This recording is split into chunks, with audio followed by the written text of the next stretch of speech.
लोगों ने फिर उस समय यहाँ, क्योंकि सॉइल बहुत फर्टाइल है, अगर यहाँ टाइम से बारिश वारिश हो जाए तो यहाँ की ज़मीन बहुत उपजाऊ है, इसलिए आप देखेंगे कि इस एरिया को हम लोग फ्रूट बास्केट ऑफ कुमाऊं भी कहते हैं।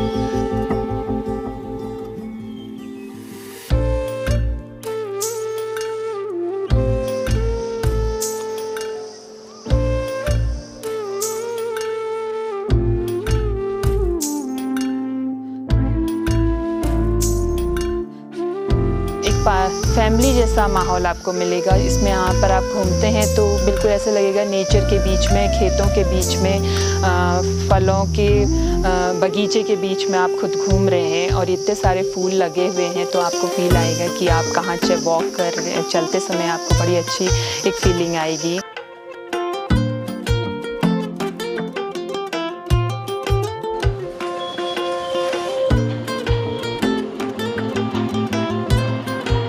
नहीं, यहाँ ज़्यादा बेटर लगता है क्योंकि नैनीताल अब बहुत ज़्यादा क्राउडेड हो गया है और फिर तब पसंद भी नहीं आता।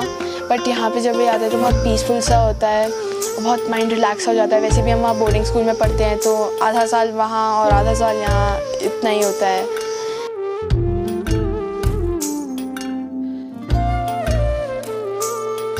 बहुत ही हंसता खेलता बचपन रहा नेचर के बीच में, अपने पेट्स के बीच में, अपने फार्म स्टे में। घर जैसा ही माहौल है।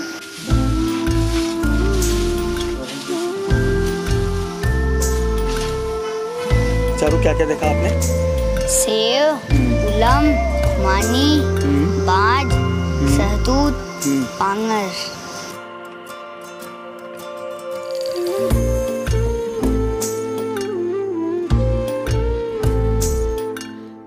जब मैंने हिमालय देखा, जब मुझे पंचाचूली से लेके आपके त्रिशूर, नंदा देवी और गढ़वाल की बहुत सारी पीक्स जब तो दिखी है, जैसे केदारनाथ, चौखंबा साइड को, तो उनको देख के लगा है क्यों मेरे पास भी एक ज़मीन है यहाँ पर, तो क्यों ना यहाँ पर एक कैंप स्टैब्लिश किया जाए। जो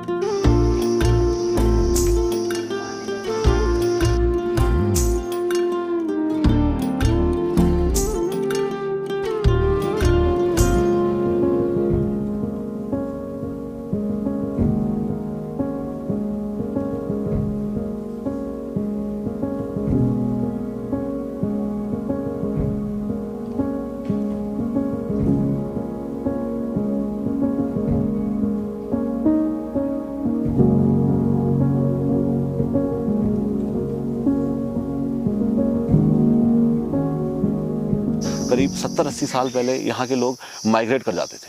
यहाँ के लोग नीचे गोलापार में हम लोग की ज़मीन हुआ करती थी, दादा परदादाओं की। वहाँ पर लोग खेती करते थे और यहाँ पर मेरे ख्याल से नवंबर के टाइम में यहाँ लोग अपने घर में एक संगल ताला भी नहीं लगाते थे, एक संगल लगाया और अपनी गाय भैंस अपने परिवार को लेके 2 या 3 दिन में शायद जाते होंगे, या 1 दिन में भी शायद गोलापार पहुँच जाते होंगे। तो गोलापार जाते थे, 3 महीने वहाँ रहते थे। मार्च अप्रैल में जब थोड़ा बर्फ़ यहाँ पिघलती थी, कि उस समय मेरे ख्याल से यहाँ 7, 8, 9, 10 फीट ऐसी बर्फ़ पड़ती होगी, और फिर ये ऊपर आ जाते थे मार्च अप्रैल के टाइम में। धीरे धीरे क्या हुआ, बिकॉज ऑफ ग्लोबल वार्मिंग, अभी पिछले 2 साल में यहाँ बर्फ़ नहीं पड़ रही है।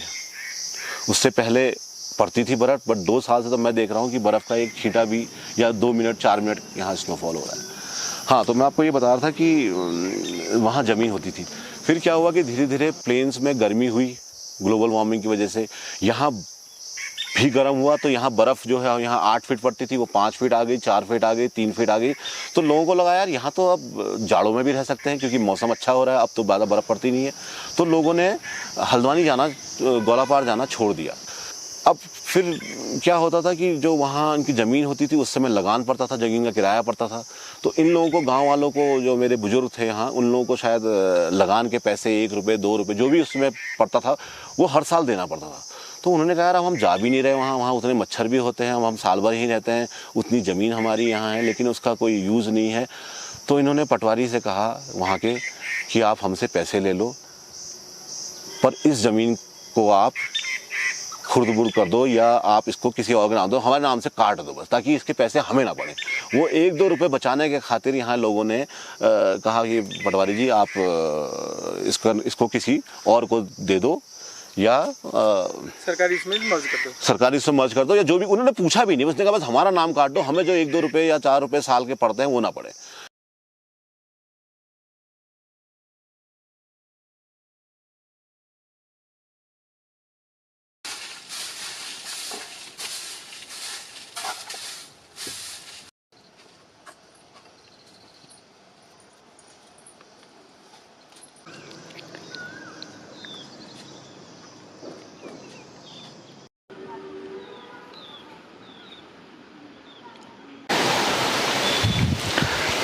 नैनीताल की मुक्तेश्वर वादियाँ जो हैं वो हमेशा से ही सैलानियों को आकर्षित करती रही हैं, क्योंकि मुक्तेश्वर अपने बड़े बड़े जो बगीचे हैं फलों के, उनके लिए जाना जाता है।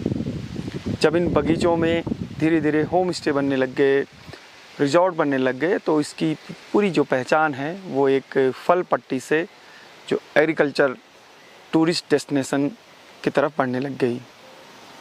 सरकार ने इसको 13 डिस्ट्रिक्ट 13 डेस्टिनेशन में भी शामिल किया, यानी जो 13 ज़िले हैं उसमें नैनीताल ज़िले का ये जो टूरिस्ट डेस्टिनेशन है।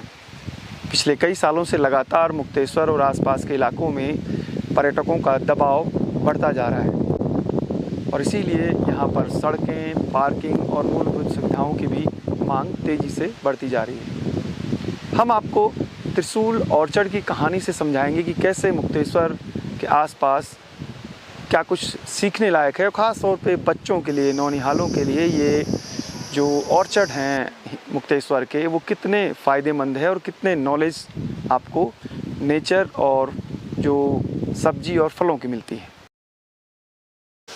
मैं नैनीताल में जब वहाँ पढ़ता था तो मैंने एक बार अपने दोस्तों के साथ हम यहाँ साल में एक बार मोटर बाइक के ट्रिप में आए। जब यहाँ आए ठहरे तो ऊपर एक कमरा है, तब एक ही रूम था हमारे पास यहाँ। हम लोग वहाँ रहे क्योंकि केयर टेकर नहीं था उस दिन, तो वहाँ रहे। तो सुबह हम उठे, रात को पार्टी वार्टी करी, सुबह उठे तो यहाँ टॉयलेट नहीं था, तो फ्रेश होने गए वो जो ऊपर 360 डिग्री व्यू पॉइंट है उसके पीछे। तो जब हम वहाँ फ्रेश होकर आए, उस स्टॉप में बैठे, तो वहाँ पर से जब मैंने हिमालय देखा, जब मुझे पंचाचूली से लेके आपके त्रिशूल, नंदा देवी और गढ़वाल की बहुत सारी पीक जब को दिखी है, जैसे केदारनाथ, चौखंबा साइड को, तो उनको देख के लगाया क्यों मेरे पास भी एक ज़मीन है यहाँ पर, तो क्यों ना यहाँ पर एक कैंप इस्टेब्लिश किया जाए। जो टेंट में हम रहे थे ट्रैकिंग में, वही टेंट अगर यहाँ पर लगाया जाए तो कैसा रहेगा।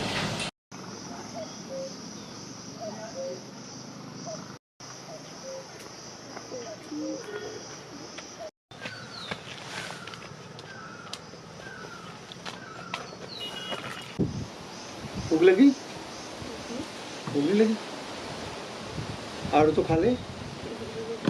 चारू और मैंने सुबह से पूरा त्रिशूल ऑर्चर्ड घूमा, बहुत कुछ देखा। चारू खुद बताएगा क्योंकि यहाँ उसका इसी इलाके में गांव है। चारू क्या क्या देखा आपने?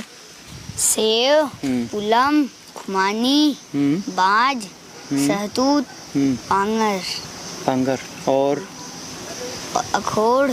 अखरोट और इमली का भी पेड़ है यहाँ पे। हर तरीके के पेड़ हैं यहाँ पे। हाँ। अच्छा बगीचा है ना? हाँ। बहुत मेहनत कर रखी है ना? हाँ। तू भी बनाएगा ऐसा बगीचा? हाँ। तुम्हारे यहाँ आड़ू है, पुलम है, हाँ। सेब भी है, हाँ। है ना? हाँ। और क्या क्या है यहाँ पे? और गोभी, आलू भी होता है। हाँ, गोभी दिखी ना? हाँ। और एक सहतूत की तरह था, काला काला क्या था जो पकड़ा था? नाशपाती भी तो है। हाँ, नाशपाती भी है। सभी फ्रूट है ना यहाँ? हाँ। लगभग। चलो और खोजते हैं जरा, और कौन कौन से हैं। हाँ। ये तो बांझ है ना? और घर कैसे बने हैं देखो, चारों तरफ पेड़। हाँ। तुम्हारा भी तो घर है? हाँ। इधर वाला, उसमें आड़ू के पेड़ है ना? हाँ।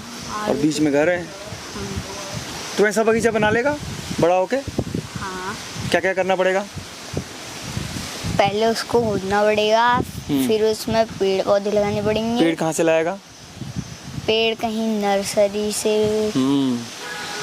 फिर उनको बोना पड़ेगा, फिर रोज उनमें पानी डालना पड़ेगा। 2 दिन में? हाँ, 2 दिन छोड़ के। 2 दिन छोड़ के। हाँ। और क्या डालना पड़ेगा? गोबर, खाद। चल और घूमते हैं।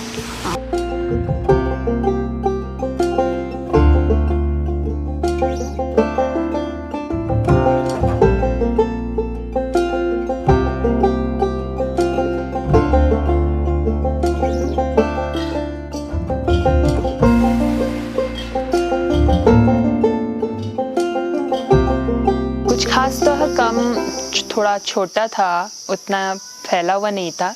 इतना कंस्ट्रक्शन, थोड़े रूम्स हमारे बढ़ गए हैं, बगीचा हमने ऐड कर लिया है, फार्मिंग भी अब कई तरह की खेती करने लगे हैं। पहले सिर्फ आलू और मटर, गेहूँ, मडुआ ये सब होता था, अब फूल गोभी के अलावा ब्रोकली हमने नई, कैमोमाइल टी, कैमोमाइल फ्लावर्स हमारे काफ़ी सारे अच्छे होते हैं। इसके अलावा बहुत सारी वेजिटेबल्स डिफरेंट टाइप के हमने कर दिए हैं। और फ्रूट्स में भी कई तरह के, जैसे कीवी पहले नहीं था, अब कीवी की अच्छी खेती होने लगी है और काफ़ी, अब तो पूरे मुक्तेश्वर में ही कीवी काफ़ी होने लगी है।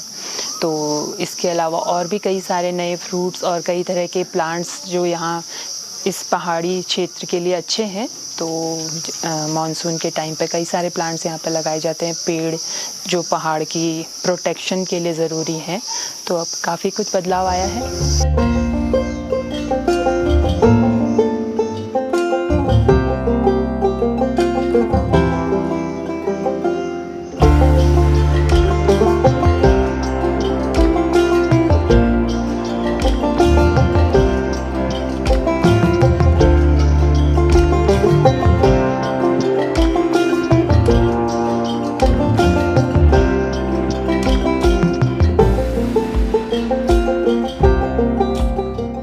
स्टडीज़ की फैसिलिटीज़ और स्कूल्स इतने अच्छे नहीं हैं, इसलिए वहाँ जाना पड़ता है। बट वहाँ जब भी जाते हैं तो मेरा बहुत मन करता है यहाँ आने का। बहुत याद आती है इन सब चीज़ों की। हमारे पास 5 कुत्ते थे, मैं उनकी पीठ में चढ़ा करती थी और बहुत सारे गेस्ट आते थे, वो उन लोगों के साथ हम जगह जगह रिजॉर्ट में घूमते थे।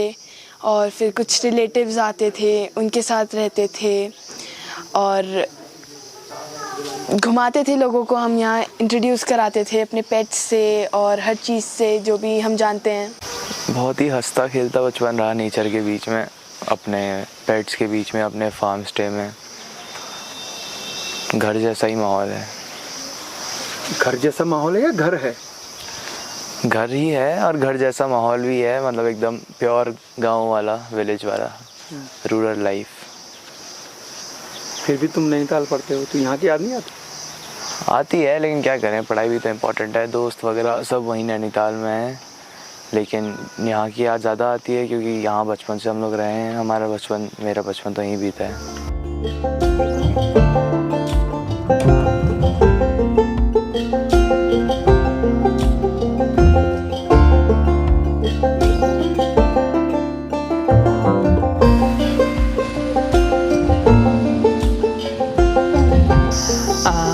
शुरुआत में तो एडजस्ट होने में थोड़ा टाइम लगता है, क्योंकि दूसरी जगह से आप आते हो तो आपको एक दूसरे परिवेश में आके थोड़ा टाइम लगता है। लेकिन धीरे धीरे टाइम के साथ साथ मैंने देखा, सब कुछ सीखा, तो अब मैं कोशिश करती हूँ कि थोड़ा बहुत अपना योगदान मैं भी देती हूँ।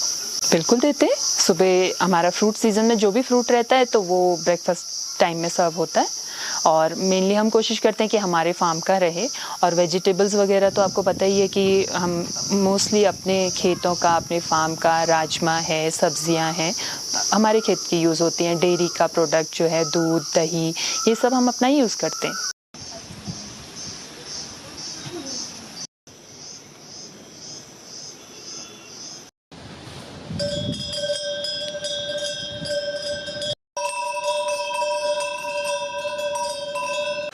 तो फिर धीरे धीरे करके जब बात हुई कि लोग यहाँ रहें, कैसे रहें, तो फिर ये आया कि यार जब टेंट लगाने ही है तो थोड़ा बड़े लगाए जाएं, क्योंकि स्पेसियस हो, कॉट्स लगाई जा सके, उसमें रहा जा सके, उसमें कंफर्टेबल हो जो लोग रहें। क्योंकि टेंट जो अपना ट्रैकिंग के टेंट्स होते हैं, ये बहुत ज़मीन से चिपके हुए डोम होते हैं, इसमें ज़्यादा 3.5-4 फीट का ही हाइट होती है, तो कपड़े वपड़े बदलने में परेशानी आती है।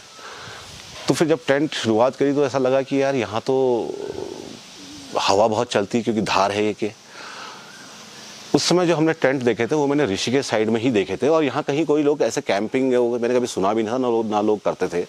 तो ऋषिकेश में एक बार जब वहाँ राफ्टिंग शुरू हुई थी शुरू में, तो वहाँ देखा तो वहाँ लोगों ने 3 पोल टेंट्स लगाए हुए हैं कि एक सामने डंडा है, एक सीधा है और एक कैनवस का एक वो बना रखा है। मुझे लगा यार अगर मैं वो टेंट यहाँ पर हम खोलूँगा तो शायद ये बहुत भारी हैं या हवा से गिर सकते हैं, वो है, तो क्यों ना कुछ लाइट वेटेड स्ट्रक्चर खड़ा किया जाए। तो हमने एक 7 पोल का टेंट जो है डिज़ाइन किया। उसमें हमने 7 पोल लगाए, 2 ऐसे फ्रंट में, 2 पीछे और एक सेंटर से सपोर्ट, और 2 हमने उसको साइड से भी सपोर्ट दिया ताकि एक फॉर्म बने। टेंट जब वो बनाया उसके बाद फिर मुझे लगा कि यार इसमें कपड़ा क्या लगाया जाए, तो मैं दिल्ली गया। दिल्ली में सदर बाज़ार में बहुत भटका और कई ये जो वाटरप्रूफ कपड़ा होता है वो ढूंढ रहे थे, क्योंकि कैनवस बहुत भारी था। तो उसके अलावा ऑल्टरनेटिव क्या होता था उस समय सोचा, क्योंकि उस समय कोई ये काम करता नहीं था, तो कोई एग्जाम्पल नहीं था सामने कि हाँ यार ऐसा होना चाहिए, ऐसा होना चाहिए। मेरे ख्याल से नैनीताल और इस साइड तो थे ही नहीं कैंप। तो फिर हमने एक 7 पोल्ट, फिर मैंने दिल्ली से एक नेपाल क्लॉथ हाउस करके, मुझे इसका नाम आज भी याद है, नेपाल क्लॉथ हाउस था, मैं वहाँ गया और हमने उसको बोला भाई साहब ऐसा ऐसा हमको एक टेंट बनाना है ये। तो उसने हमको बताया कि भाई साहब आप अंदर तो लगाओ Swiss cotton material. Swiss cotton material हुआ जिसकी शर्ट्स वर्ट्स बनती है, एक स्विस कॉटन मटेरियल लगाओ, और बाहर आप कोई वाटरप्रूफ का एक बढ़िया क्वालिटी का उनका कपड़ा था वो लिया। तो हमने उसकी बात मानी क्योंकि वो एक्सपीरियंस आदमी था। तो मैंने वो टेंट लिया।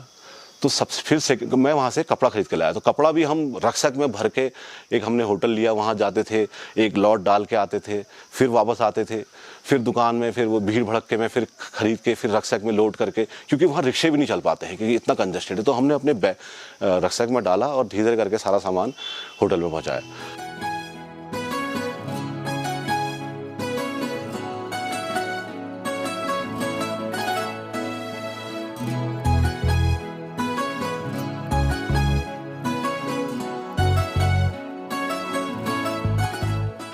तो जब वो कपड़े जब मैं यहाँ लाया तो समस्या ये आई कि इसको सिलेगा कौन। तो मेरा एक दोस्त था नैनीताल में, उसकी टेलर की दुकान थी। तो मैंने कहा भाई ऐसा ऐसा है, मैं ये विचार है, डिज़ाइन हम देंगे तेरे को, कैसे काटना है, क्या काटना है, नाप हम देंगे, तू सिल दे क्योंकि तेरे को सिलना आता है। तो उसने फिर हमारे नैनीताल में कुछ टेंट बनाए। तो मज़े की बात क्या, जब पहला टेंट बनाया ना हमने, उसमें हम खिड़की देना ही भूल गए। तो वो बनाते बनाते ही हमें ध्यान आ गया, अरे बन तो गया लेकिन इसमें तो खिड़की तो डाली ही नहीं। तो हमने अगला जो बनाया फिर उसमें खिड़की डाली और एक आध चीज़ें और ऐड ऑन, उसमें वेलक्रोज लगाए, चेन लगाई और साइड से धागे बांध के ताकि मजबूत भी रहे, फर्म भी रहे वो।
बहुत एंजॉय करा। कहाँ कहाँ गया? वो पहले टायर वाले में, फिर ब्रिक्स वाले में, फिर पोल वाले में। अच्छा, कहीं डर भी लगा? हाँ, कहाँ पे? ब्रिक्स वाले में। ब्रिक्स वाले में क्यों डर लगा? वो आगे पीछे हो जा रही थी। आगे पीछे हो रहा था? हाँ। और जो बांस की तरह डंडी है उसमें? उसमें नहीं लगा, थोड़ा थोड़ा ही लगा उसमें। अच्छा, तो खूब एंजॉय किया ना? हाँ। अब घर जाने की तैयारी? हाँ। ओके।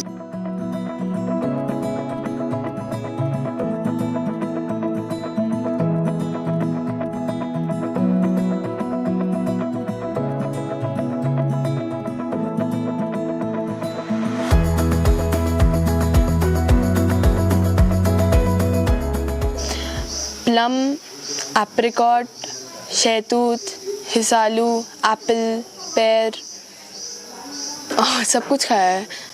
हाँ, बताते रहते हैं कि कैसे बना था, क्या क्या यहाँ पे किया था, कैसे सोच के बनाया था, और फिर कैसे रहते थे पहले, कितने रूम्स थे, कहाँ कहाँ पे थे, और कहाँ कहाँ जाना होता था, कैसे गेस्ट आते थे, स्कूल ग्रुप्स आते थे, उन्हें कैसे मैनेज करते थे।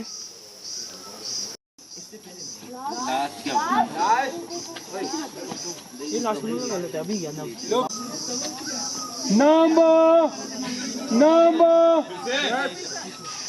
ये क्या हो रहा है इस टीम में? आप लोग पहले मैसेज बता दे रहे हो भाई, क्या मैसेज है करके टेल्स यहाँ।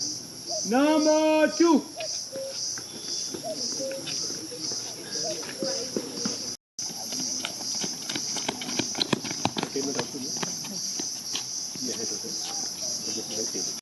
क्या कर रहा है? हो जाएगा चलो। अब वीडियो नहीं, ये तो आप जब यहाँ पर घूमेंगे देखेंगे तो डिफरेंस को आप खुद ही फील करेंगे। जैसे ही आप हमारी पार्किंग में आते हैं तो आपको मुक्तेश्वर के और इस त्रिशूल ऑर्चर्ड के मतलब पूरे उस क्षेत्र के एक अलग ही आपको पीस मिलेगा, एक डिफरेंट एटमॉस्फेयर मिलेगा। वो आप खुद फील कीजिएगा, मेरे बताने से शायद आपको वो चीज़ उतना समझ में ना आए। भविष्य में त्रिशूल किधर की तरफ जा रहा है? नई जनरेशन के साथ, नई सोच के साथ, जो हमारे लायक की नई तकनीक, नए टेक्निक्स जो भी आ रही हैं, जो हमारे यूज़ करने लायक हैं, हम उनको ज़रूर लेंगे। और कुछ नए और पुराने के साथ काफ़ी अच्छा भविष्य त्रिशूल का है। किस फील्ड में, हॉस्पिटैलिटी में या हॉर्टिकल्चर, एग्रीकल्चर? इन दोनों के बीच में, क्यों दोनों को हम कंबाइन करके चलते हैं। जब हमारा हॉस्पिटैलिटी का काम है तो वो तो हमारा बना ही है, साथ साथ हम हॉर्टिकल्चर को भी आगे बढ़ाना चाहते हैं। अच्छी खेती, अच्छी हर तरह की नई तरह की खेती होनी चाहिए, नए तरह की तकनीक्स यूज़ होनी चाहिए, ताकि इन दोनों के बीच हमारा सामंजस्य बना रहे। क्या है ये डांस? है चुलेती?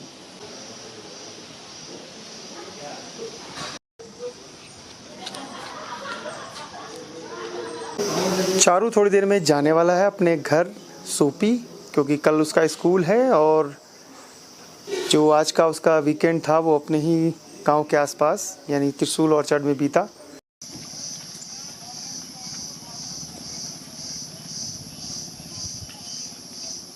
दो दिन से चारू मेरे साथ था और अब जो त्रिशूल ऑर्चर्ड है वहाँ से मैंने उसे घर वापस भेज दिया है, क्योंकि कल उसका स्कूल खुलेगा और वो घर से फिर वापस उसी पैदल रास्ते में पगडंड जो सड़क मार्ग है वहाँ से अपने विद्यालय जाएगा।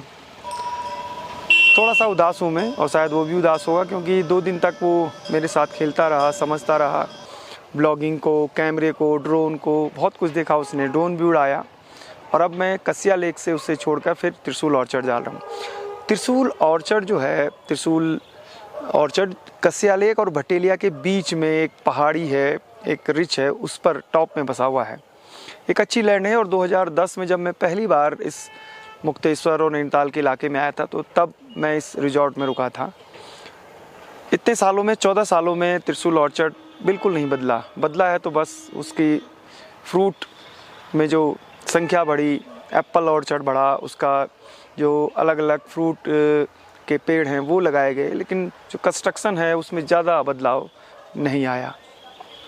एक ऐसा फार्म स्टे है, एक ऐसा रिजॉर्ट स्टे है जहाँ पर बच्चों के लिए बहुत कुछ सीखने को है। अगर वो 1 हफ्ते या 2 दिन भी यहाँ पर बिताते हैं और बारीकी से उसका अध्ययन करते हैं तो बहुत कुछ उनको जो किताबी ज्ञान है उसका प्रैक्टिकल नॉलेज मिलता है। फिर से वापस चलते हैं त्रिशूल ऑर्चर्ड। ये कसिया लेक मार्केट है और इसके आगे पड़ता है भटेलिया, जो यहाँ से लगभग 1.5 किलोमीटर की दूरी पर स्थित है।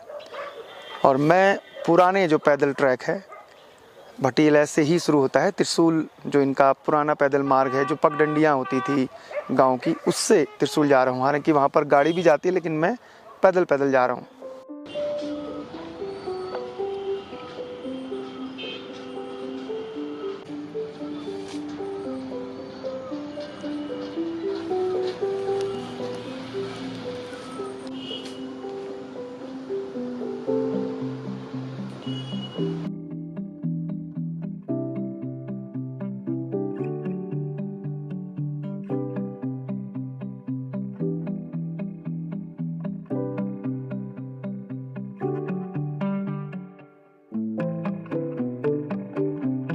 क्योंकि यहाँ पे बहुत पीसफुल है। यहाँ पे वो गाड़ी की चै चै पै पै नहीं है और बहुत ज़्यादा लोग नहीं है। जो भी आते हैं वो सब काम पीपल होते हैं और वो अपने काम से मतलब रखते हैं, हम अपने काम से मतलब करते हैं।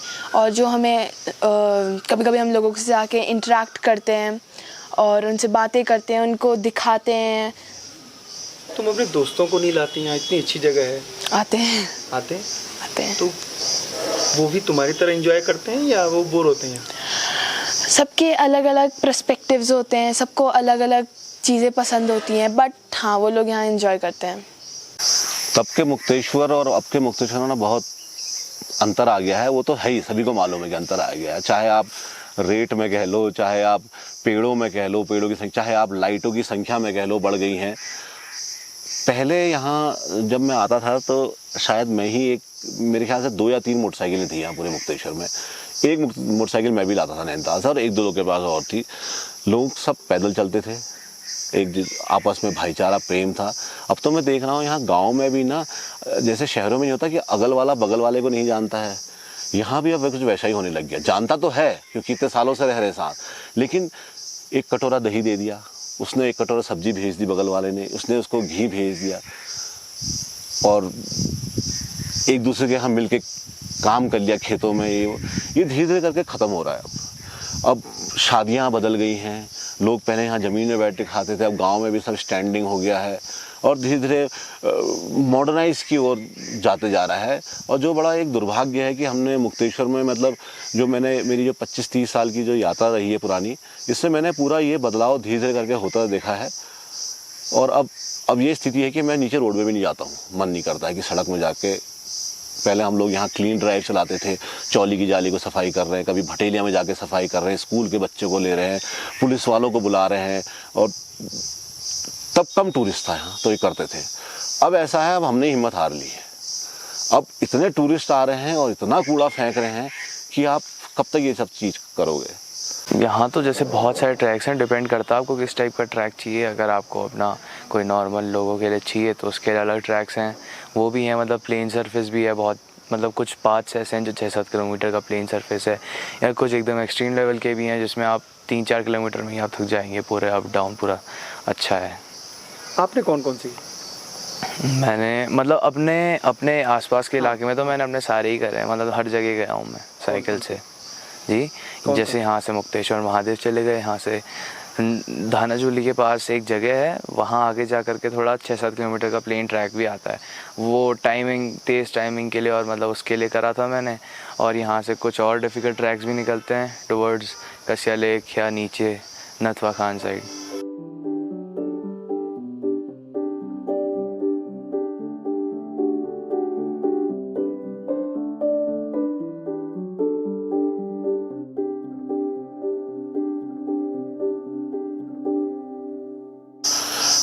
अब वो तो देखिए, जब तक गवर्नमेंट कुछ ऐसा कुछ चीज़ नहीं बनाएगी जिससे प्लास्टिक और इन सब चीज़ों को कोई कहीं पर आसपास, कहीं धारी में या कहीं ऐसी जगह नज़दीक में ना लगाएगी जहां लोग भेज के वहां अपना कलेक्ट करें, भेजें और वहां उसको प्रॉपरली डिस्पोज हो।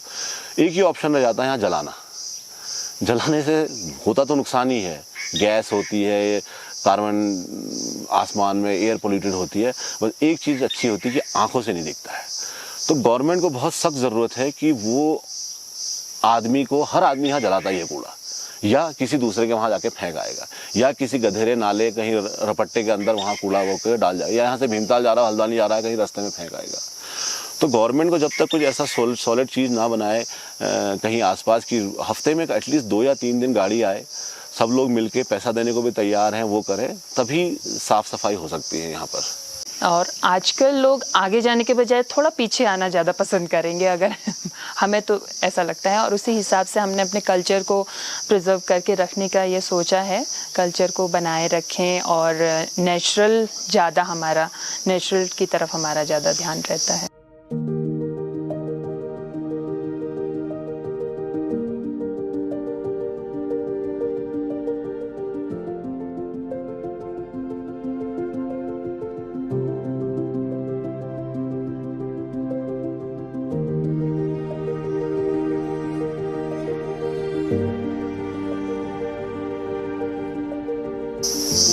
पानी तो सर समस्या आज है, अभी है, शुरू हो गई है। आज ही पानी की यह हालत हो गई है कि देखिए, जहाँ तक थोड़ा अब मैं यहाँ रहता हूँ, यहाँ की मिट्टी से मुझे लगाव है, अब मुझे कुछ चीज़ें याद भी रहती है। जैसे मुझे याद है कि यहाँ अक्टूबर में बारिश हुई थी, उसके बाद नवंबर, दिसंबर, जनवरी में बारिश नहीं हुई, फिर उसमें फरवरी में बारिश हुई, और फिर मार्च, अप्रैल में बारिश नहीं हुई, और मई में जाके थोड़ा बहुत शावर्स आ रहे हैं, क्विक शावर आ रहे हैं, 15 मिनट तक तेज़ बारिश भी हो रही है, ओले भी पड़ रहे हैं, फिर साफ़ हो जा रहा है। तो ज़मीन भी यार, ये पेड़ पौधे कब तक हमें पानी देंगे? यहाँ कोई ग्लेशियर तो है नहीं, या यहाँ कोई बर्फ़ के पहाड़ तो है नहीं कि वहाँ से मेल्ट हो रही है और बह रहा है। हमारे कुमाऊँ में नदियों की बहुत कमी है। सभी जानते हैं कि एक नदी महाकाली है जो बिल्कुल एक्सट्रीम नेपाल बॉर्डर में है, एक नदी पिंडर नदी बहती है, बट वो भी अक्रॉस द हिमालय ट्रैवल करके कर्णप्रयाग चली जाती है, तो वो नदी का फ़ायदा भी नहीं मिलता है। तो मेरे को लगता है कि गवर्नमेंट ने कम से कम कुछ ऐसा करना चाहिए कि किसी पहाड़ में सुराख करके वो पानी कुमाऊँ को डालना चाहिए, वो पानी किसी वैली में डालना चाहिए, वो पानी को कहीं गौला में मिलाना या कुछ इधर को लाना चाहिए, या आप कोसी की ओर जाओ, रामनगर की ओर जाओ, तो ये गवर्नमेंट मेरे ख्याल से आसानी से कर सकती है।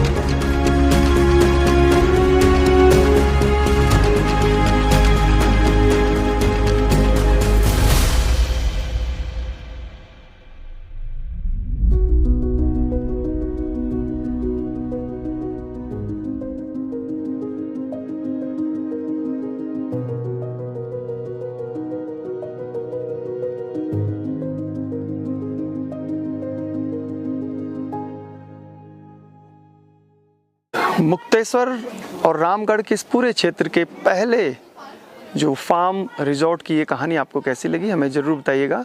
डिस्क्रिप्शन में जो ओनर हैं उनका नंबर है, आप उनसे बात करके यहाँ बुकिंग कर सकते हैं। ये रिजॉर्ट की कहानी हमने इसलिए भी बताई कि बड़े स्कूल या फिर जो बड़ी फैमिलियाँ हैं यहाँ पर आकर इस पूरे मुक्तेश्वर की आबो हवा, क्लाइमेट और यहाँ का रहन सहन इस जगह पर सीख सकते हैं, क्योंकि ये एक रिजॉर्ट के साथ साथ उसी परिवार का, बिष्ट परिवार का घर भी है, जहाँ पर दादा दादी और जो विक्रम बिष्ट हैं और उनके फैमिली, उनके बच्चे भी रहते हैं। तो एक परिवार का माहौल है, वही जैसे एक होम स्टे में रहता है। दादा और दादी के पास बहुत सारी कहानियाँ हैं, बहुत सारा अनुभव है, बच्चे उनको सीख सकते हैं, समझ सकते हैं कि आखिर नैनीताल का ये पर्वतीय जो क्षेत्र है मुक्तेश्वर, जो तेज़ी से पर्यटन और हॉर्टिकल्चर के क्षेत्र में घोड़े की रफ्तार की तरह भाग रहा है, उसकी पुरानी क्या कहानियाँ हैं। फिलहाल संदीप गुसाई को इजाज़त दीजिए, सफ़र आगे भी जारी रहेगा। जय नंदा, जय हिमाल।